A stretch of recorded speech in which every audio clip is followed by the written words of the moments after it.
Kita awali dengan informasi pertama. Saudara, 2 hektar lahan gambut serta perkebunan sawit milik warga di Kabupaten Aceh Barat terbakar. Api menyebar sangat cepat dan belum mampu dipadamkan oleh tim pemadam.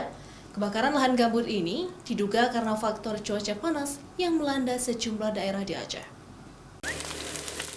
Cuaca panas disertai angin kencang membuat kobaran api membakar lahan dan perkebunan sawit milik warga di Desa Penaga Cut Ujung, Kecamatan Merebu, Kabupaten Aceh Barat. Terdapat 3 titik api yang ditemukan petugas pemadam kebakaran, 2 di Kecamatan Johan Pahlawan dan 1 di Kecamatan Merebu yang mendekati pemukiman warga dengan luas lahan mencapai 2 hektar lebih. Petugas memfokuskan pemadaman api yang dekat dengan pemukiman warga, sehingga api tidak membahayakan masyarakat sekitar.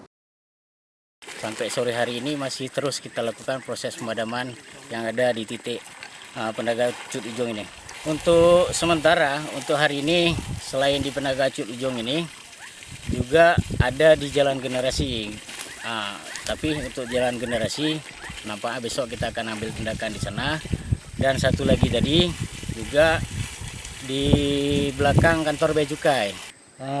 Di yang arah di depan sana itu adalah kebun sawit warga, dan yang di posisi kita berdiri ini adalah lahan kosong yang belum ditanami apa-apa. Mayoritas lahan yang terbakar merupakan lahan kosong dan kebun sawit milik warga. Tim pemadam kewalahan karena kurangnya personil.